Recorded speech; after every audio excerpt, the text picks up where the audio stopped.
My legs are back. I'm not using any type of cane tonight. I'm taking a chance, trying to fill out, the sensations in my legs and stuff. Oh, yeah. Restaurant by day, nightclub by night. Lil'DR, y'all. Kingsbridge Road, they doing their thing. Hey, estamos la gasolina. Hey, hey, hey, hey.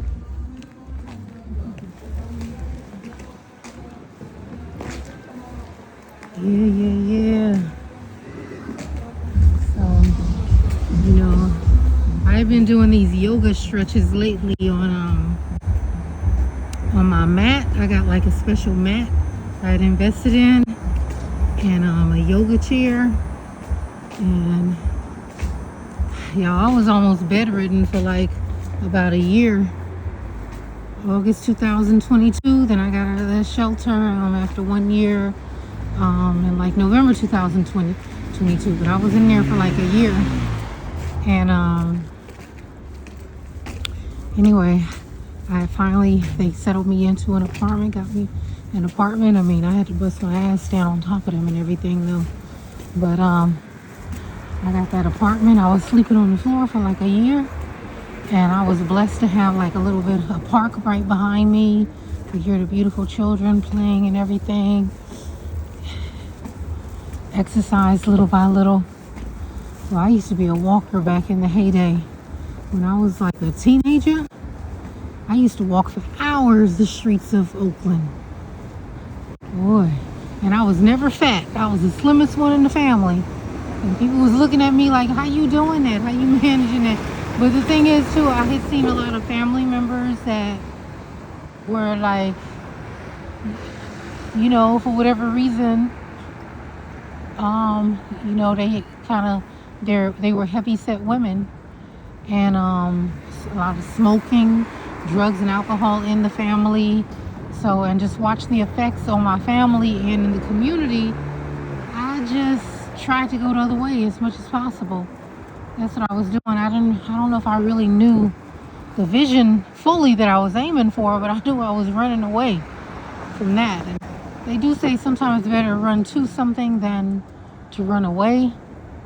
It did get me to a certain point. I feel like I did still take in a lot of toxicities because I just didn't understand and know better. And, I give all the praise and honor to the Almighty, and, for giving my grandmother the strength and vision to be the woman that she was, coming out of Oklahoma as an orphan with a 3rd grade education and doing what she could, as a melanated woman in this country where we have been enslaved, with broken families and things like that. Like, my grandmother, she became a scholar, okay? And she passed, God bless her soul, around the age of 87. She passed, but she had minimized her diet. She got rid of the cigarettes and minimized her diet down to like fish and vegetables, last that I was aware. And she probably didn't, I don't know, I'm guessing she probably didn't get as much physical activity as probably could have helped her longer. But some people don't live past 10. So this woman, coming from her background, like, she lived to be the age of 87. And she used to be a holiness woman. See, they got the salt down here. They say it's supposed to be a snowstorm this weekend, and it is super cold. She was a holiness woman out of Oklahoma. I think her grandmother was from Mississippi. And she came to California and did what she did. And I give her the props for whatever she tried to pass down to her family. Like, she was dropping jewels and still trying to heal herself from the slave mentality system, and whatever resources she had to be a better person. I believe she was truly working to improve her character, her self-character, self-life, her family, and trying to work through You know, like we all got to work through whatever little messes that we get ourselves into. You know, yeah. So, yeah, California. That California weather was nice. You know, it's something when they talk about hell on paradise or hell in paradise.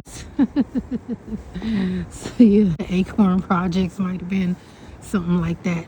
You know, matter of fact, the situation we in here, we in January 2026 nationwide might kind of resemble something like that too.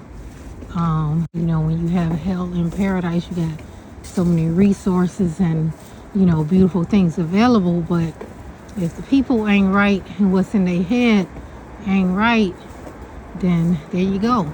The neighborhood could look beautiful and all of that, beautiful structured projects and everything like that, but if the people ain't well, you know, hey, what is it? So,